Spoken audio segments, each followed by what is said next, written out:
વડોદરા શહેરમાં હાલની 22 લાખની વસ્તી રહી છે. જ્યારે આગામી સમયમાં વસ્તી વધારાની પણ શક્યતા છે. ત્યારે વડોદરા શહેરમાં 9 જેટલા ફાયર સ્ટેશનો કાર્યરત છે. ક્યારે વડોદરા શહેરની સુવિધા અને કુદરતી આફત માટે વિવિધ બનાવો બનતા હોય છે, ત્યારે ફાયર બ્રિગેડની જરૂર પડતી હોય છે અને ફાયર બ્રિગેડ કાર્યરત હોય છે.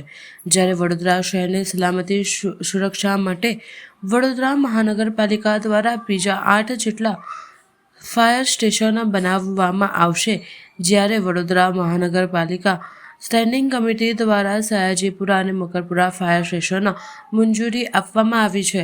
જ્યારે આગામી સમયમાં અને હરણી અને ગોરવા સ્ટેશન પણ મંજૂર કરવામાં આવી છે, જે સ્થાયી સમિતિમાં ટેન્ડર મંજૂર કરીને બનાવવામાં આવશે. જ્યારે આગામી સમયમાં બિલ, સેવાસી અને સોમાતલાવ વિસ્તારમાં પણ ફાયર સ્ટેશન અને ગાજાવાલી અને તરસાલી વિસ્તારમાં પણ ફાયર સ્ટેશન બનાવવામાં આવશે. વડોદરા શહેરના નાગરિકમાં સુવિધામાં વધારો થાય તે માટે વડોદરા મહાનગરપાલિકા ધ્યાન આપી રહી છે. વડોદરા મહાનગરપાલિકા દ્વારા ફાયર સ્ટેશન માટે આયોજન કરી રહ્યું છે. વડોદરા મહાનગરની હાલની વસ્તી 22 લાખ છે અને જેમ જેમ વખત જશે એ પ્રમાણે શહેરીકરણના વ્યાપના લીધે વડોદરા શહેરની વસ્તી પણ કૂદકે ને ભૂસકે વધતી જવાની. વડોદરા શહેરમાં હાલ 9 જેટલા ફાયર સ્ટેશનો કાર્યરત છે. આગામી સમયમાં નાગરિકોને સારી સુવિધા મળે. વડોદરા શહેર તમને ખબર છે કે 4 દરવાજાની વચ્ચે ગીચ વિસ્તાર છે, એટલે આજુબાજુ ઇન્ડસ્ટ્રીયલ વિસ્તાર છે અને હોરિઝોન્ટલ વિકાસ પણ વડોદરા શહેરનો થઈ રહ્યો છે. ત્યારે કોઈ પણ આગના બનાવો બને અથવા કોઈ પણ કુદરતી આફત આવે એ વખતે જે વડોદરા શહેરનું ફાયર વિભાગ છે એ ખડે પગે હાજર રહેતું હોય છે. પૂરની પરિસ્થિતિ હોય, ગણપતિ મહોત્સવ હોય, દશામાનો તહેવાર હોય કે કોઈ પણ જાતનો ભૂકંપની પરિસ્થિતિ હોય, વાવાઝોડું હોય, ત્યારે ફાયર સ્ટેશનની વિશેષ મદદની જરૂર પડતી હોય છે. અને વડોદરા શહેરની સલામતી સુરક્ષા માટે વડોદરાનું ફાયર સ્ટેશન ડિઝાસ્ટર મેનેજમેન્ટનું એક અગત્યનું અંગ છે. વડોદરા મહાનગરપાલિકા દ્વારા જે 9 ફાયર સ્ટેશન છે એ ઉપરાંત બીજા 8 જેટલા ફાયર સ્ટેશન બનાવી અને લગભગ 16 થી 17 જેટલા ફાયર સ્ટેશન થાય એ પ્રમાણેનું આયોજન હાથમાં ધરવામાં આવ્યું છે. લગભગ 280 જેટલા 9 ફાયર સ્ટેશન પ્રમાણે સ્ટાફની ભરતી કરી દેવામાં આવી છે.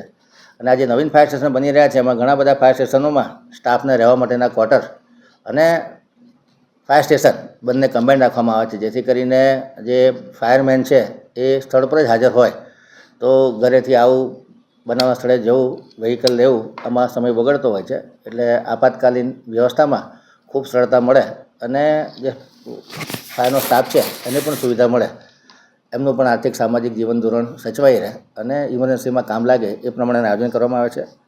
હાલ વડોદરા મહાનગરપાલિકાની સ્ટેન્ડિંગ કમિટી દ્વારા સયાજીપુરા અને મકરપુરા 2 ફાયર સ્ટેશનો મંજૂર કરી દેવામાં આવ્યા છે. આગામી સમયમાં હરણીનું ફાયર સ્ટેશન અને ગોરવાનું ફાયર સ્ટેશન પણ અંદાજ લેવલ હેઠળ છે. ટૂંક સમયમાં એના ટેન્ડર થઈ અને એ પણ સ્ટેન્ડિંગ કમિટી દ્વારા આગામી 1-2 મહિનામાં મંજૂર કરવામાં આવશે.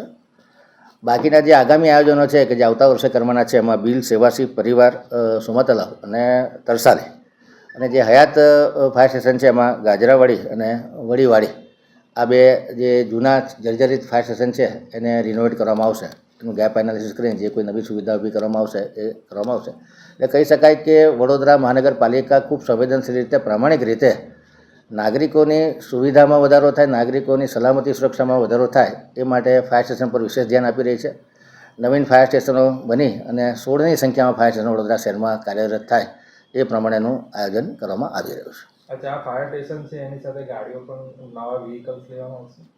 જે પ્રમાણે જરૂર પડશે એ પ્રમાણે દરેક ફાયર સ્ટેશન પર મિનિમમ 10 જેટલા વ્હીકલ રાખી શકીએ એ પ્રમાણેનું આયોજન છે. જેમ જેમ નવા ફાયર સ્ટેશન બનતા જશે અને જ્યાં જ્યાં જરૂર હશે એ પ્રમાણે બંબા લેવાના હોય કે બાઉઝર લેવાના હોય કે એલિવેટેડ પ્લેટફોર્મ લેવાના હોય, આ તમામ સુવિધા વડોદરા મહાનગર દ્વારા ઊભી કરવામાં આવશે.